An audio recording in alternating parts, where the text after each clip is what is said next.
शेर और खरगोश की कहानी बहुत समय पहले की बात है। एक घना जंगल था जिसमें तरह तरह के जानवर रहते थे। उस जंगल का राजा था शेर। वह शेर बहुत ही ताकतवर था, लेकिन उसके स्वभाव में घमंड और आलस भरा हुआ था। शेर को अपने शिकार के लिए कभी खुद मेहनत नहीं करनी पड़ती थी। जंगल के सभी जानवर उसकी ताकत से डरते थे, इसलिए वे हर दिन उसके खाने के लिए कोई न कोई जानवर उसकी गुफा के बाहर भेज देते थे। जंगल के जानवर रोज मिलकर तय करते कि आज किसकी बारी है शेर का भोजन बनने की। यह प्रथा उन्होंने इसलिए शुरू की थी ताकि शेर हर दिन शिकार करने जंगल में न घूमे और उन्हें यूं ही न मार दे। लेकिन इस प्रथा के कारण सभी जानवर हर दिन डर में जीते थे, क्योंकि किसी का जीवन समाप्त हो ही जाता था। एक दिन सभी जानवर एक सभा में एकत्र हुए। वे सब चिंतित थे, क्योंकि धीरे धीरे जंगल में जानवरों की संख्या कम होती जा रही थी। हर कोई अपनी बारी आने से भयभीत रहता।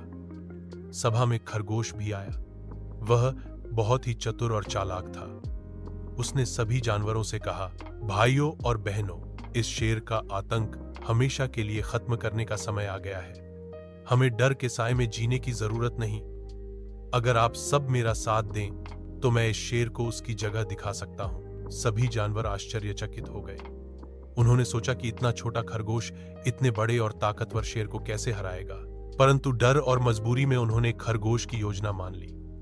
खरगोश ने कहा कि आज शेर को भोजन के रूप में वही जाएगा, लेकिन वह थोड़ी देर से पहुंचेगा। अगले दिन सूरज उगते ही खरगोश धीरे धीरे शेर की गुफा की ओर चला। जानबूझकर वह रास्ते में इधर उधर घूमता रहा ताकि वह देर से पहुंचे। शेर को बहुत भूख लगी थी। वह गुफा में इंतजार करते करते गुस्से से दहाड़ने लगा। उसकी आवाज पूरे जंगल में गूंज उठी। खरगोश ने डरने का नाटक करते हुए और भी धीरे धीरे चलना शुरू किया। जब खरगोश आखिरकार शेर के पास पहुंचा, तब तक शेर का गुस्सा आसमान छूने लगा था। उसने खरगोश को देखते ही गरजते हुए कहा, इतनी देर से क्यों आया? छोटे से जानवर, मैं भूख से तड़प रहा हूं। तुझे मैं अभी खा जाऊंगा। खरगोश ने कांपते हुए आवाज में कहा, महाराज, मुझे माफ कीजिए।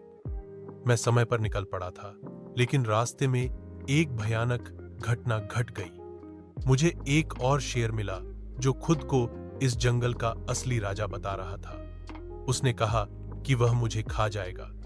बड़ी मुश्किल से मैंने उससे छुटकारा पाया और आपके पास आया। शेर यह सुनकर आग बबूला हो गया। क्या इस जंगल का राजा मैं हूं?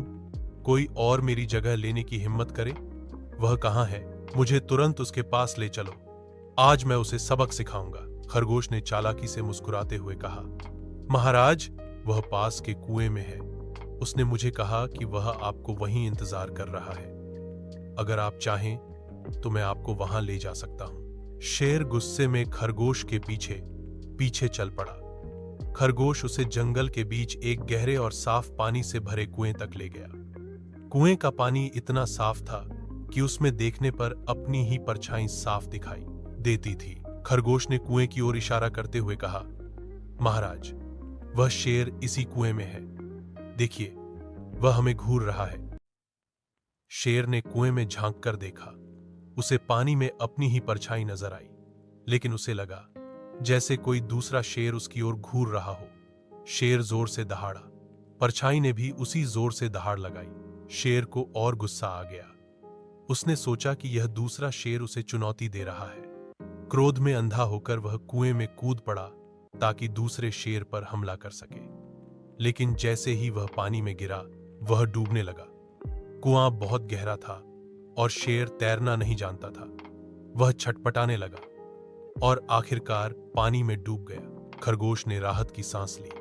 वह जंगल के सभी जानवरों के पास भागा और खुशी खबर दी कि शेर अब इस दुनिया में नहीं रहा। सभी जानवर बेहद खुश हुए। उन्होंने खरगोश को गले लगाया और उसकी बहादुरी की तारीफ की। उस दिन के बाद से जंगल के सभी जानवर शांति और आजादी के साथ रहने लगे। वे समझ गए कि बुद्धि और चालाकी से बड़ा दुश्मन भी हराया जा सकता है।